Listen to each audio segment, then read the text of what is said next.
Mr. Speaker, Vice President Cheney, members of Congress, fellow citizens. As the new Congress gathers, all of us in the elected branches of government share a great privilege. We've been placed in office by the votes of the people we serve.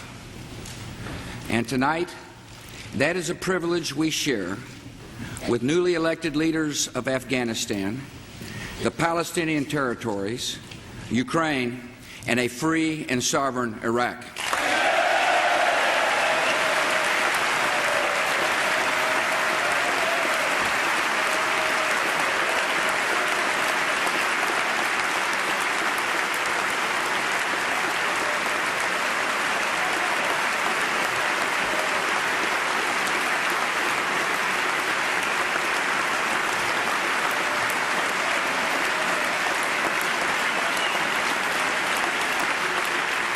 2 weeks ago, I stood on the steps of this Capitol and renewed the commitment of our nation to the guiding ideal of liberty for all.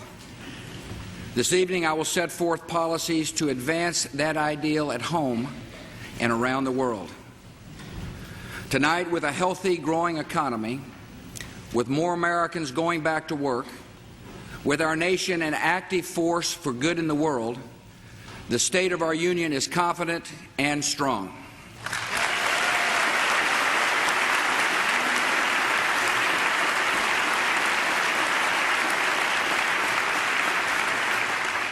Our generation has been blessed by the expansion of opportunity, by advances in medicine, by the security purchased by our parents' sacrifice. Now, as we see a little gray in the mirror, or a lot of gray, and we watch our children moving into adulthood, we ask the question, what will be the state of their union? Members of Congress, the choices we make together will answer that question. Over the next several months, on issue after issue, let us do what Americans have always done and build a better world for our children and our grandchildren.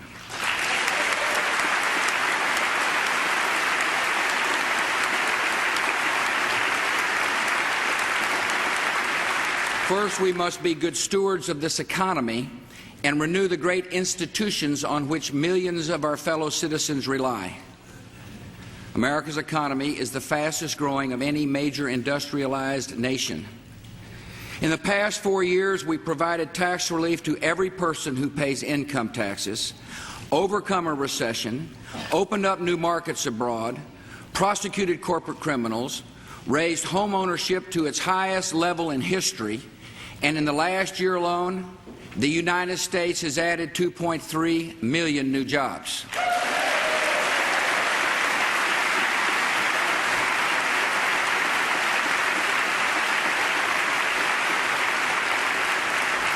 When action was needed, the Congress delivered, and the nation is grateful. Now we must add to these achievements by making our economy more flexible, more innovative, and more competitive.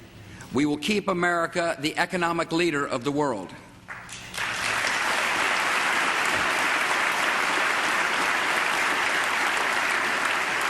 America's prosperity requires restraining the spending appetite of the federal government. I welcome the bipartisan enthusiasm for spending discipline. I will send you a budget that holds the growth of discretionary spending below inflation, makes tax relief permanent, and stays on track to cut the deficit in half by 2009.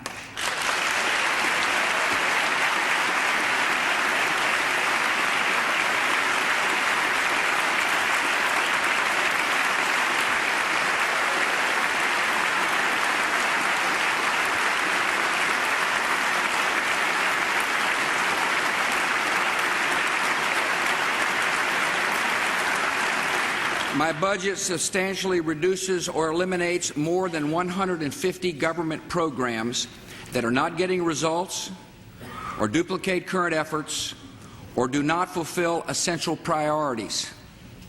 The principle here is clear. Taxpayer dollars must be spent wisely or not at all.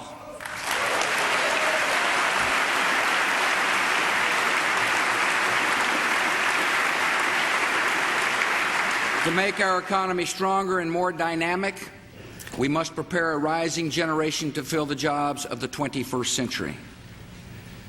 Under the No Child Left Behind Act, standards are higher, test scores are on the rise, and we're closing the achievement gap for minority students. Now we must demand better results from our high schools, so every high school diploma is a ticket to success. We will help an additional 200,000 workers to get training for a better career by reforming our job training system and strengthening America's community colleges. And we will make it easier for Americans to afford a college education by increasing the size of Pell Grants.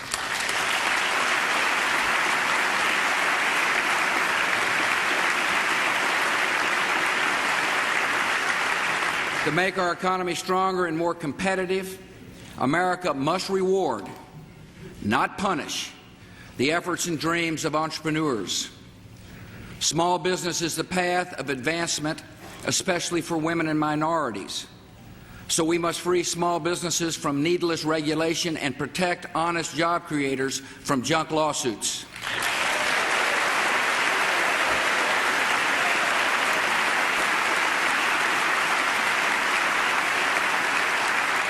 Justice is distorted, and our economy is held back by irresponsible class actions and frivolous asbestos claims.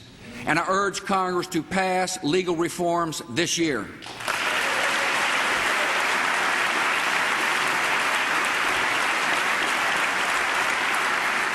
To make our economy stronger and more productive, we must make health care more affordable and give families greater access to good coverage and more control over their health decisions.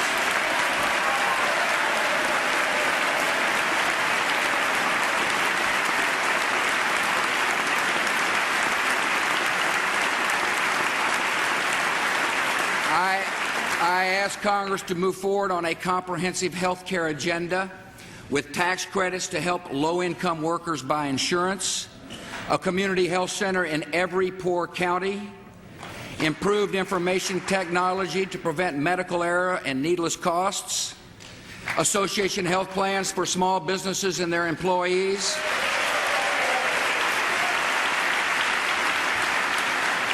expanded health savings accounts,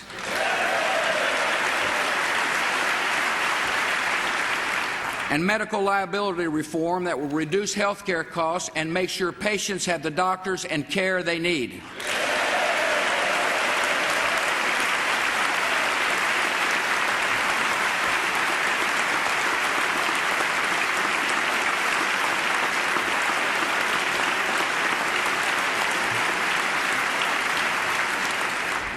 To keep our economy growing, we also need reliable supplies of affordable, environmentally responsible energy.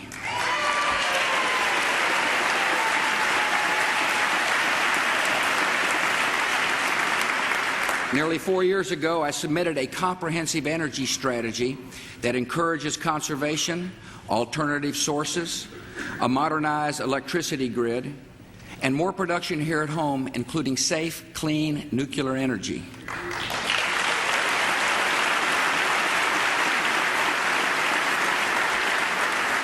My Clear Skies legislation will cut power plant pollution and improve the health of our citizens.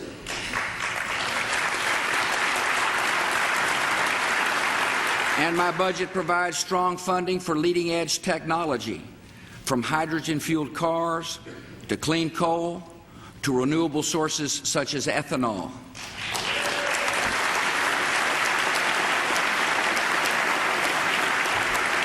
Four years of debate is enough. I urge Congress to pass legislation that makes America more secure and less dependent on foreign energy.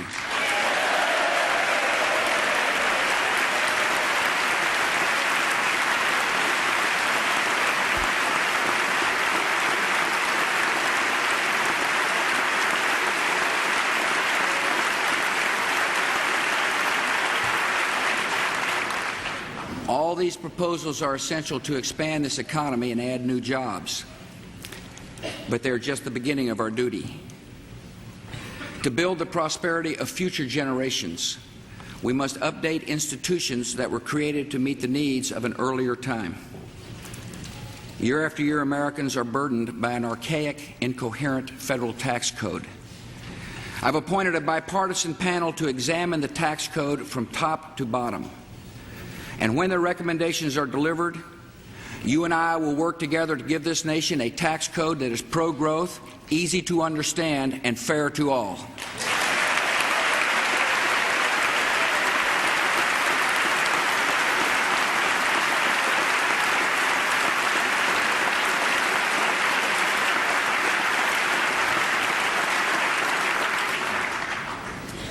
America's immigration system is also outdated, unsuited to the needs of our economy and to the values of our country. We should not be content with laws that punish hardworking people who want only to provide for their families and deny businesses willing workers and invite chaos at our border. It is time for an immigration policy that permits temporary guest workers to fill jobs Americans will not take, that rejects amnesty, that tells us who is entering and leaving our country, and that closes the border to drug dealers and terrorists.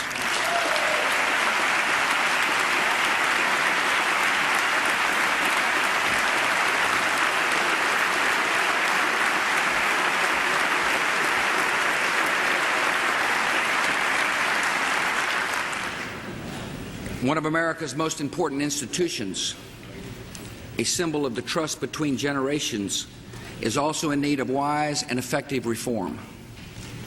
Social Security was a great moral success of the 20th century, and we must honor its great purposes in this new century.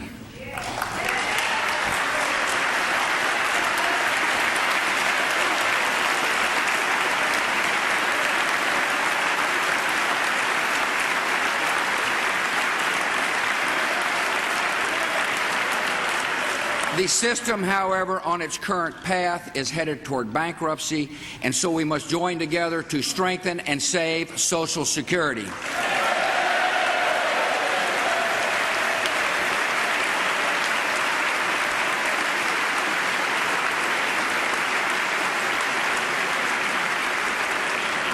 Today, more than 45 million Americans receive Social Security benefits, and millions more are nearing retirement. And for them, the system is sound and fiscally strong. I have a message for every American who is 55 or older. Do not let anyone mislead you. For you, the Social Security system will not change in any way.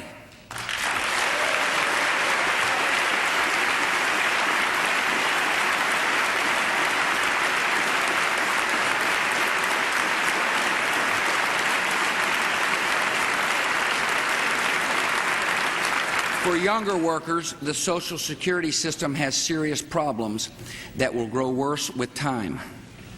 Social Security was created decades ago for a very different era. In those days, people did not live as long.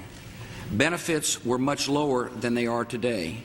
And a half-century ago, about 16 workers paid into the system for each person drawing benefits. Our society has changed in ways the founders of Social Security could not have foreseen. In today's world, people are living longer and therefore drawing benefits longer. And those benefits are scheduled to rise dramatically over the next few decades. And instead of 16 workers paying in for every beneficiary, right now it's only about 3 workers. And over the next few decades, that number will fall to just 2 workers per beneficiary. With each passing year, fewer workers are paying ever higher benefits to an ever larger number of retirees. So here's the result. 13 years from now, in 2018, Social Security will be paying out more than it takes in. And every year afterward will bring a new shortfall, bigger than the year before. For example, in the year 2027, the government will somehow have to come up with an extra $200 billion to keep the system afloat. And by 2033, the annual shortfall would be more than $300 billion. By the year 2042, the entire system would be exhausted and bankrupt.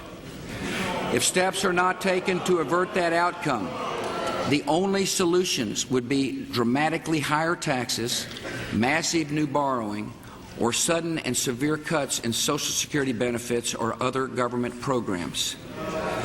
I recognize that 2018 and 2042 may seem a long way off, but those dates aren't so distant, as any parent will tell you. If you have a 5-year-old, you're already concerned about how you'll pay for college tuition 13 years down the road. If you've got children in their 20s, as some of us do, the idea of Social Security collapsing before they retire does not seem like a small matter. And it should not be a small matter to the United States Congress.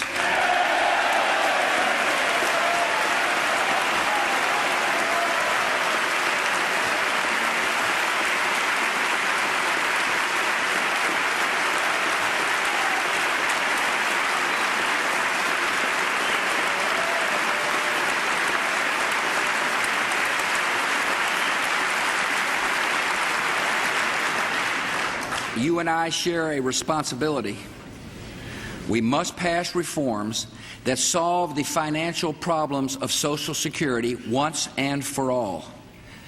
Fixing Social Security permanently will require an open, candid review of the options. Some have suggested limiting benefits for wealthy retirees. Former Congressman Tim Penny has raised the possibility of indexing benefits to prices rather than wages. During the 1990s, my predecessor, President Clinton, spoke of increasing the retirement age. Former Senator John Breaux suggested discouraging early collection of Social Security benefits. The late Senator Daniel Patrick Moynihan recommended changing the way benefits are calculated. All these ideas are on the table. I know that none of these reforms would be easy, but we have to move ahead with courage and honesty, because our children's retirement security is more important than partisan politics.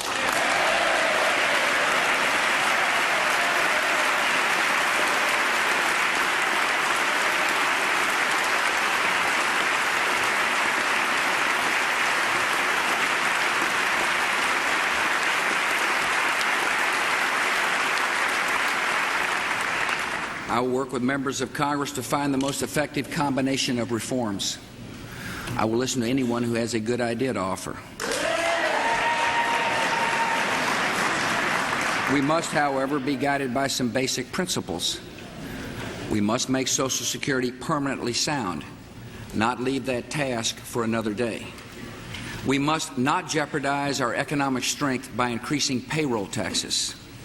We must ensure that lower-income Americans get the help they need to have dignity and peace of mind in their retirement. We must guarantee there is no change for those now retired or nearing retirement.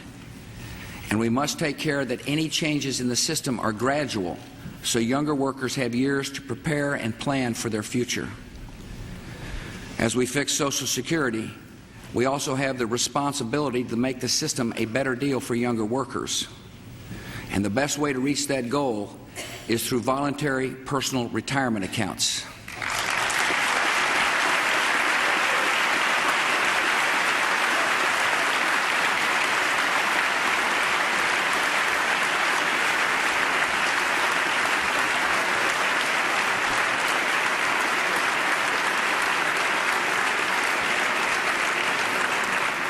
Here's how the idea works. Right now, a set portion of the money you earn is taken out of your paycheck to pay for the Social Security benefits of today's retirees.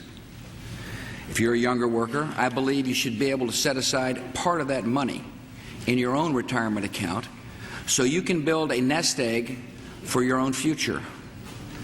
Here's why the personal accounts are a better deal. Your money will grow over time at a greater rate than anything the current system can deliver. And your account will provide money for retirement over and above the check you will receive from Social Security.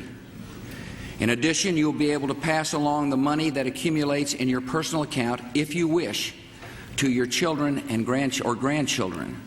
And best of all, the money in the account is yours, and the government can never take it away.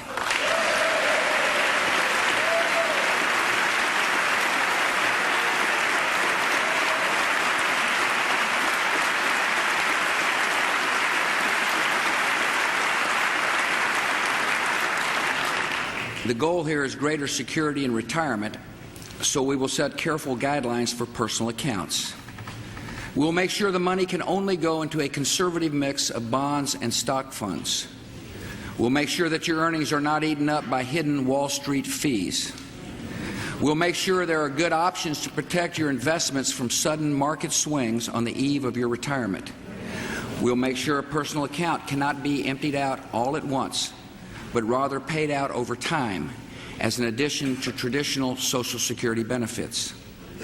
And we will make sure this plan is fiscally responsible by starting personal accounts gradually and raising the yearly limits on contributions over time, eventually permitting all workers to set aside 4 percentage points of their payroll taxes in their accounts.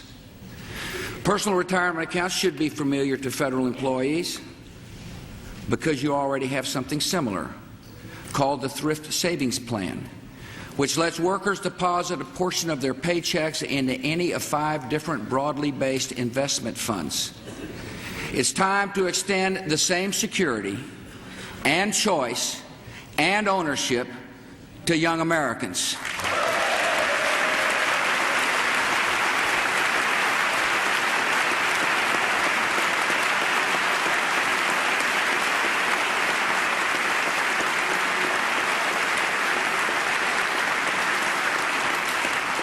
Our second great responsibility to our children and grandchildren is to honor and to pass along the values that sustain a free society. So many of my generation, after a long journey, have come home to family and faith and are determined to bring up responsible, moral children. Government is not the source of these values, but government should never undermine them. Because marriage is a sacred institution and the foundation of society, it should not be redefined by activist judges. For the good of families, children, and society, I support a constitutional amendment to protect the institution of marriage.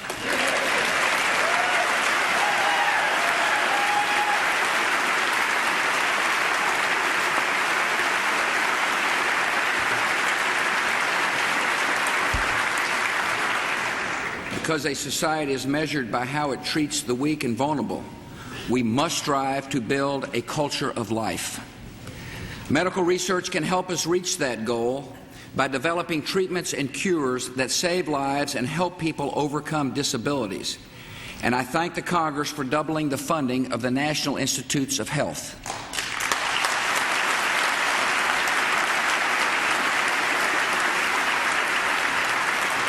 To build a culture of life, we must also ensure that scientific advances always serve human dignity, not take advantage of some lives for the benefit of others. We should all be able to agree. We should all be able to agree on some clear standards. I will work with Congress to ensure that human embryos are not created for experimentation or grown for body parts, and that human life is never bought or sold as a commodity.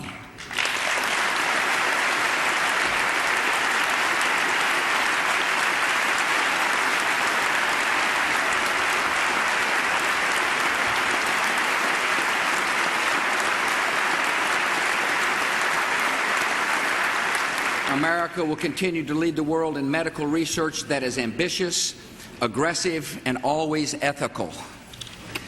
Because courts must always deliver impartial justice, judges have a duty to faithfully interpret the law, not legislate from the bench.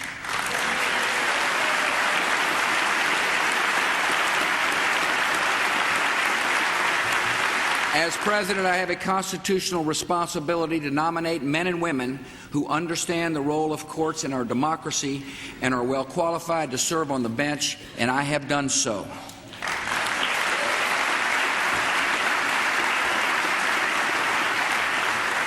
The Constitution also gives the Senate a responsibility. Every judicial nominee deserves an up or down vote.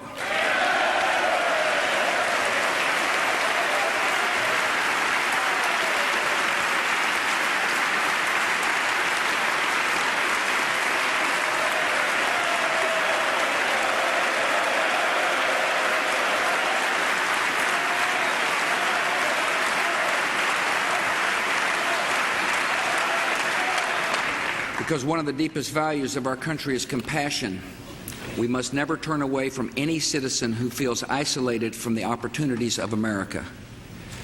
Our government will continue to support faith-based and community groups that bring hope to harsh places. Now we need to focus on giving young people, especially young men in our cities, better options than apathy or gangs or jail.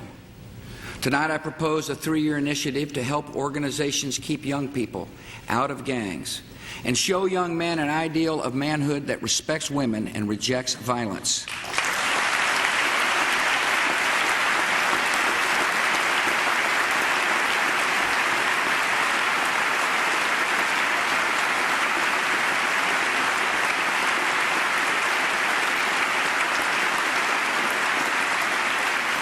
Taking on gang life will be one part of a broader outreach to at-risk youth, which involves parents and pastors, coaches and community leaders in programs ranging from literacy to sports.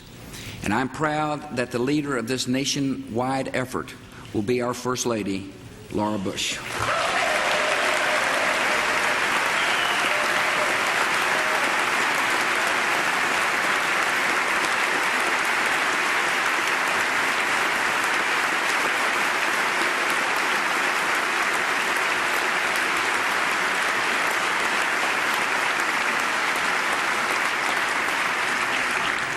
Because HIV/AIDS brings suffering and fear into so many lives, I ask you to reauthorize the Ryan White Act to encourage prevention and provide care and treatment to the victims of that disease.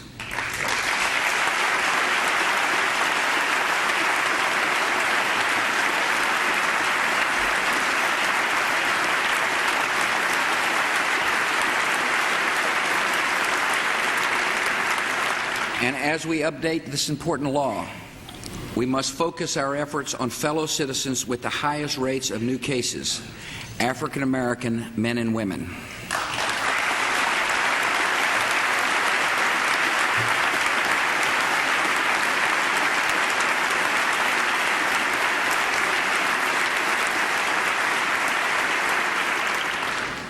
Because one of the main sources of our national unity is our belief in equal justice, we need to make sure Americans of all races and backgrounds have confidence in the system that provides justice.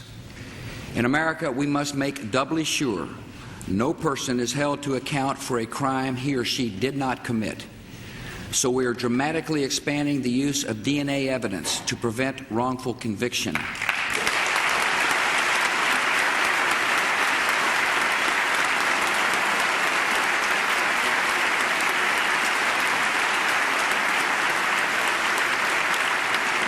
Soon I will send to Congress a proposal to fund special training for defense counsel in capital cases, because people on trial for their lives must have competent lawyers by their side.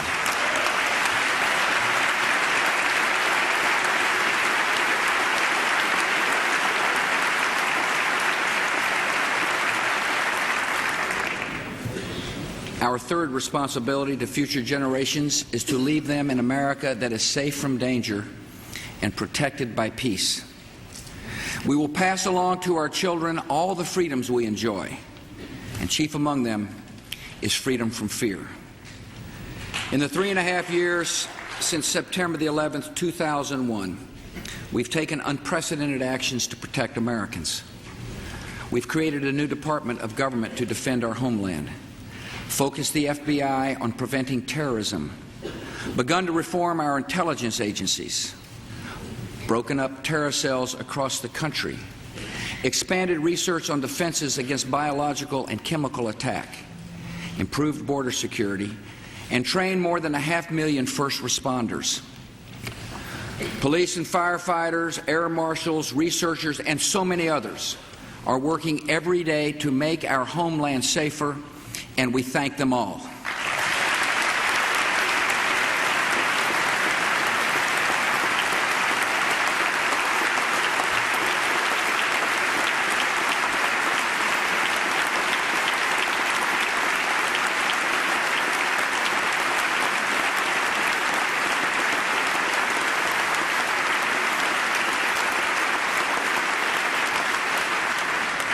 Our nation working with allies and friends, has also confronted the enemy abroad with measures that are determined, successful, and continuing.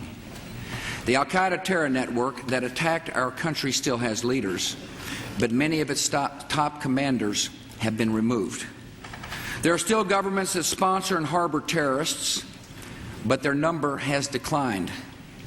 There are still regimes seeking weapons of mass destruction, but no longer without attention and without consequence. Our country is still the target of terrorists who want to kill many and intimidate us all. And we will stay on the offensive against them until the fight is won.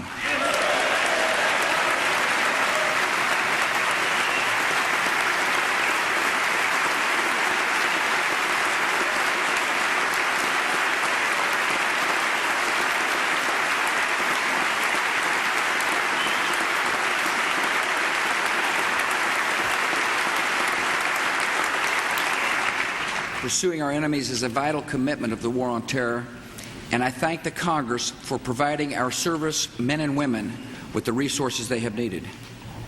During this time of war, we must continue to support our military and give them the tools for victory.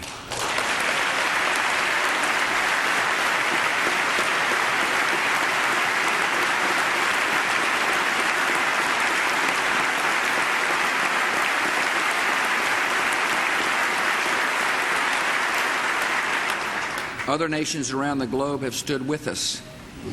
In Afghanistan, an international force is helping provide security. In Iraq, 28 countries have troops on the ground.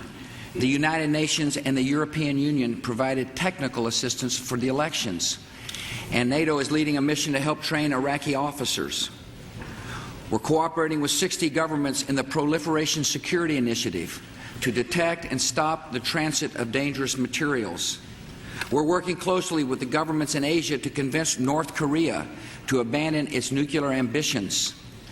Pakistan, Saudi Arabia, and 9 other countries have captured or detained al-Qaeda terrorists. In the next 4 years, my administration will continue to build the coalitions that will defeat the dangers of our time.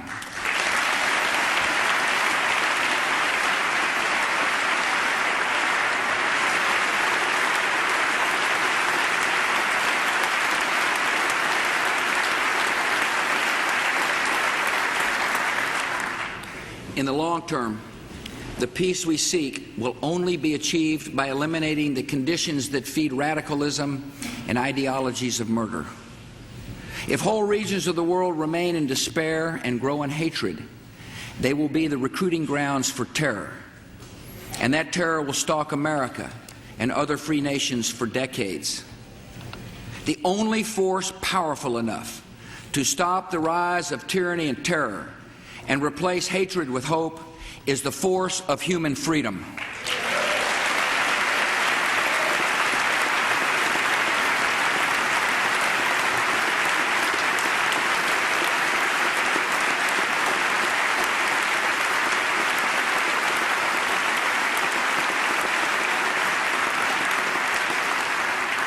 Our enemies know this, and that is why the terrorist Zarqawi recently declared war on what he called the evil principle of democracy. And we've declared our own intention. America will stand with the allies of freedom to support democratic movements in the Middle East and beyond, with the ultimate goal of ending tyranny in our world.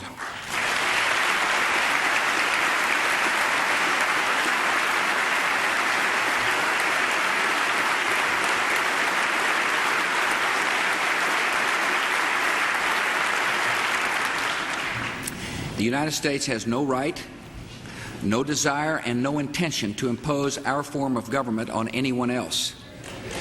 That is one of the main differences between us and our enemies. They seek to impose and expand an empire of oppression in which a tiny group of brutal, self-appointed rulers control every aspect of every life.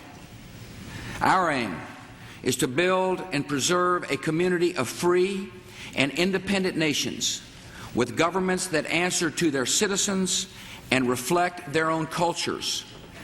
And because democracies respect their own people and their neighbors, The advance of freedom will lead to peace.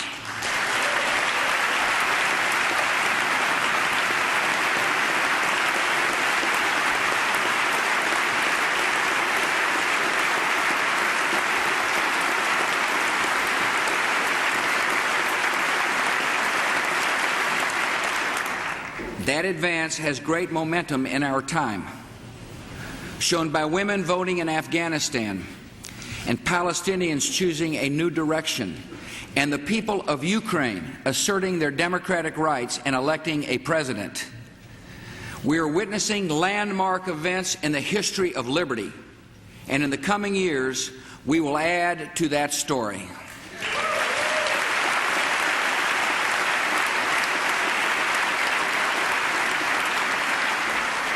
The beginnings of reform and democracy in the Palestinian territories are now showing the power of freedom to break old patterns of violence and failure.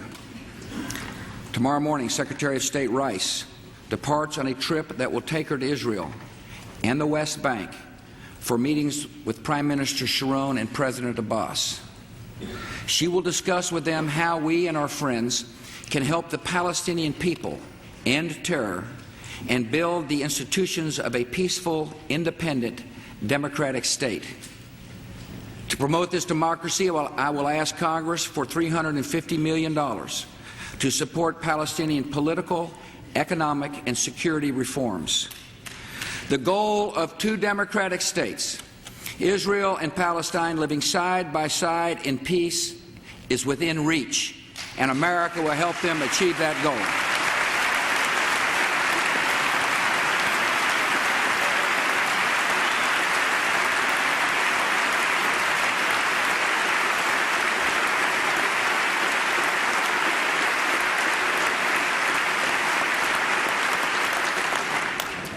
To promote peace and stability in the broader Middle East, the United States will work with our friends in the region to fight the common threat of terror, while we encourage a higher standard of freedom. Hopeful reform is already taking hold in an arc from Morocco to Jordan to Bahrain. The government of Saudi Arabia can demonstrate its leadership in the region by expanding the role of its people in determining their future. And the great and proud nation of Egypt, which showed the way toward peace in the Middle East, can now show the way toward democracy in the Middle East.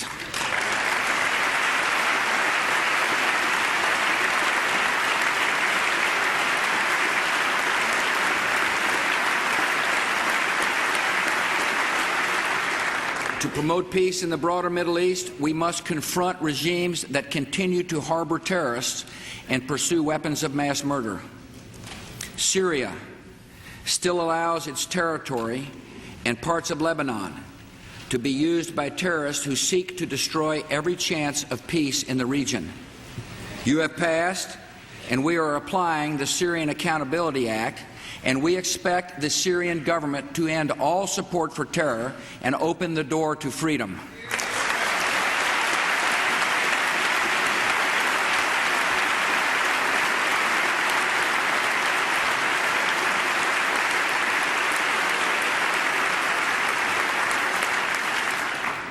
Today, Iran remains the world's primary state sponsor of terror, pursuing nuclear weapons while depriving its people of the freedom they seek and deserve. We are working with European allies to make clear to the Iranian regime that it must give up its uranium enrichment program and any plutonium reprocessing and end its support for terror.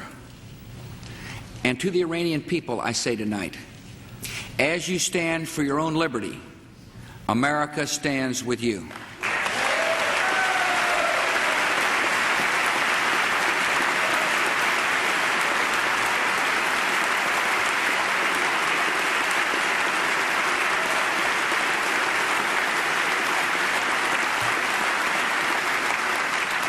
Our generational commitment to the advance of freedom, especially in the Middle East, is now being tested and honored in Iraq. That country is a vital front in the war on terror, which is why the terrorists have chosen to make a stand there. Our men and women in uniform are fighting terrorists in Iraq so we do not have to face them here at home.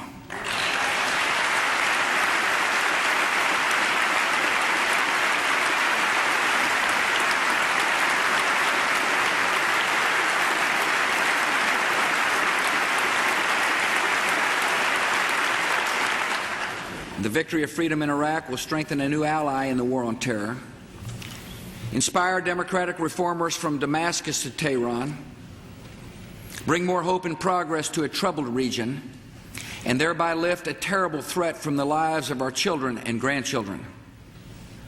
We will succeed because the Iraqi people value their own liberty, as they showed the world last Sunday.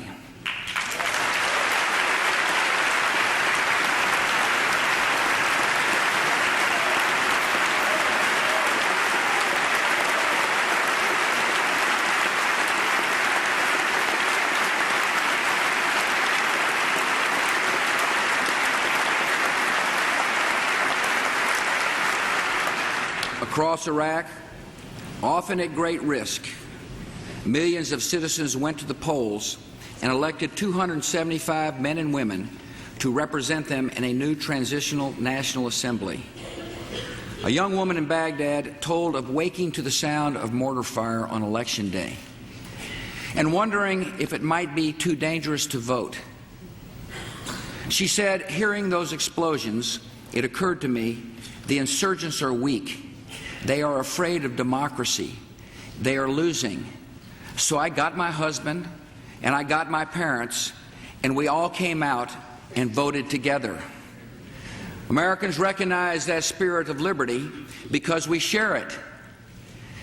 In any nation, casting your vote is an act of civic responsibility. For millions of Iraqis, it was also an act of personal courage, and they have earned the respect of us all.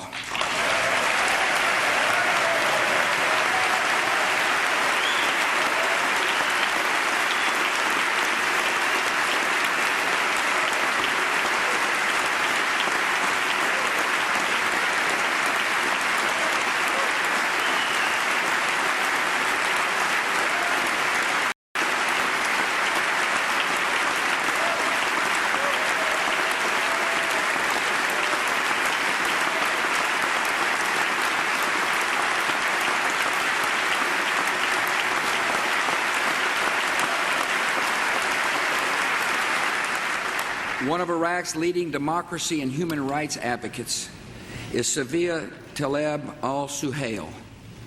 She says of her country, "We were occupied for 35 years by Saddam Hussein. That was the real occupation. Thank you to the American people who paid the cost, but most of all, to the soldiers." 11 years ago, Safiya's father was assassinated by Saddam's intelligence service. 3 days ago in Baghdad, Safiya was finally able to vote for the leaders of her country, and we are honored that she is with us tonight.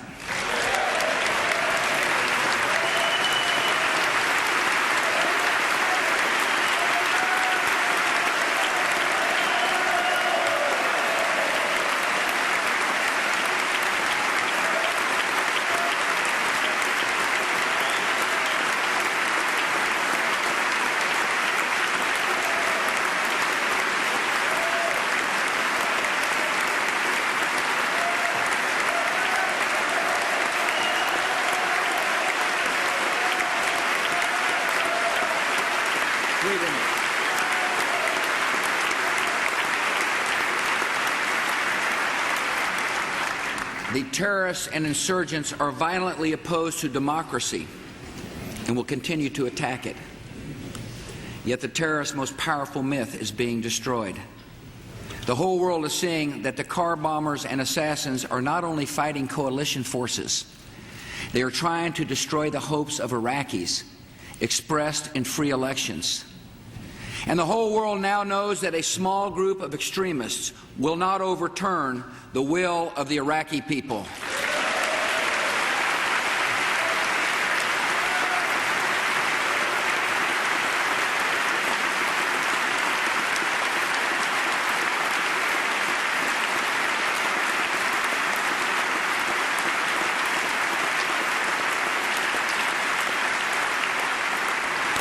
We will succeed in Iraq because Iraqis are determined to fight for their own freedom and to write their own history.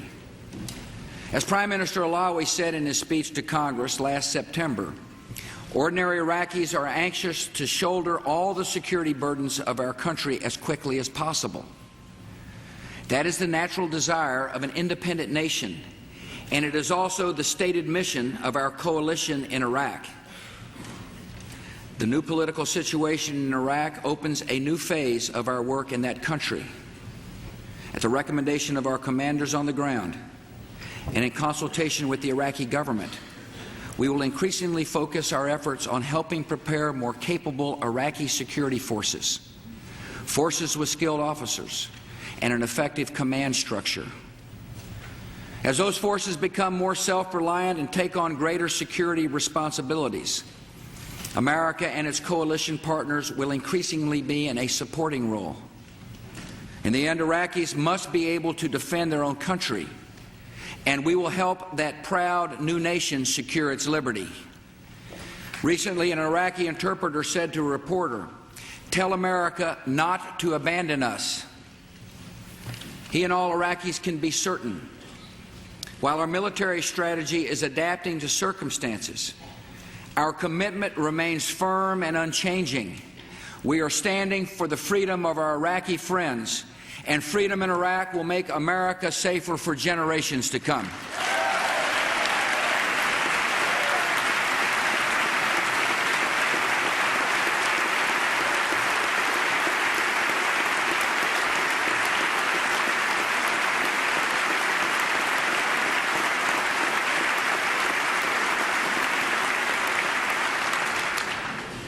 We will not set an artificial timetable for leaving Iraq, because that would embolden the terrorists and make them believe they can wait us out. We are in Iraq to achieve a result, a country that is democratic, representative of all its people, at peace with its neighbors, and able to defend itself. And when that result is achieved, our men and women serving in Iraq will return home with the honor they have earned.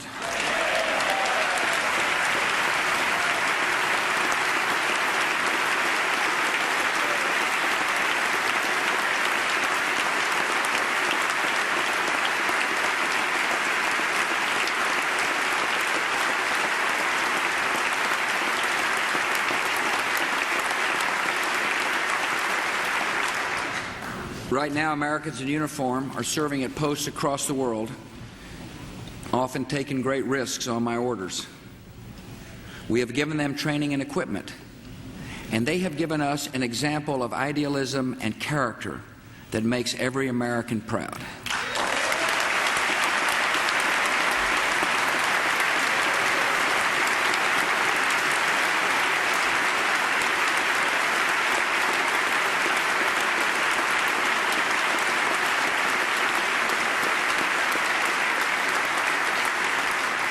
The volunteers of our military are unrelenting in battle, unwavering in loyalty, unmatched in honor and decency, and every day they're making our nation more secure. Some of our servicemen and women have survived terrible injuries, and this grateful nation will do everything we can to help them recover.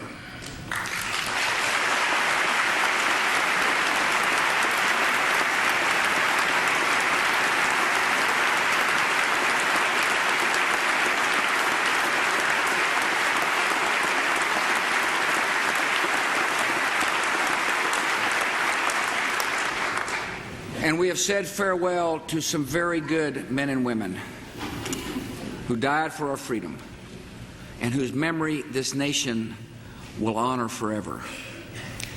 One name we honor is Marine Corps Sergeant Byron Norwood of Pflugerville, Texas, who was killed during the assault on Fallujah.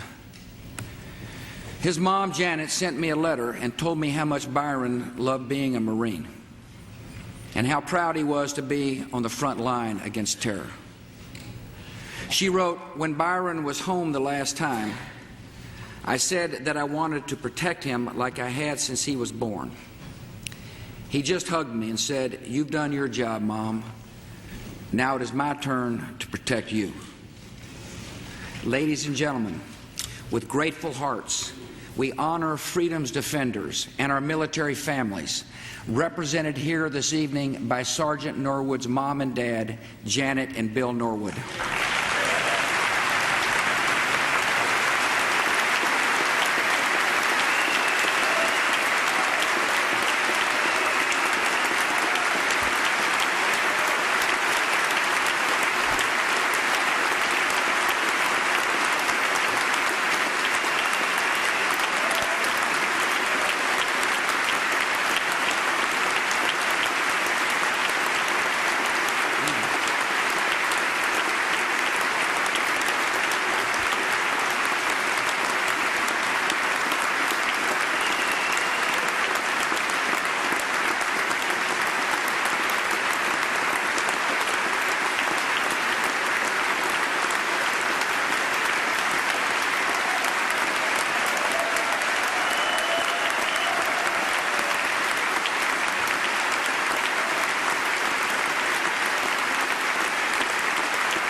In these 4 years, Americans have seen the unfolding of large events. We have known times of sorrow and hours of uncertainty and days of victory. In all this history, even when we have disagreed, we have seen threads of purpose that unite us. The attack on freedom in our world has reaffirmed our confidence in freedom's power to change the world. We're all part of a great venture to extend the promise of freedom in our country, to renew the values that sustain our liberty, and to spread the peace that freedom brings. As Franklin Roosevelt once reminded Americans, each age is a dream that is dying or one that is coming to birth. And we live in the country where the biggest dreams are born. The abolition of slavery was only a dream until it was fulfilled. The liberation of Europe from fascism was only a dream until it was achieved. The fall of imperial communism was only a dream until one day it was accomplished. Our generation has dreams of its own, and we also go forward with confidence. The road of Providence is uneven and unpredictable, yet we know where it leads. It leads to freedom. Thank you, and may God bless America.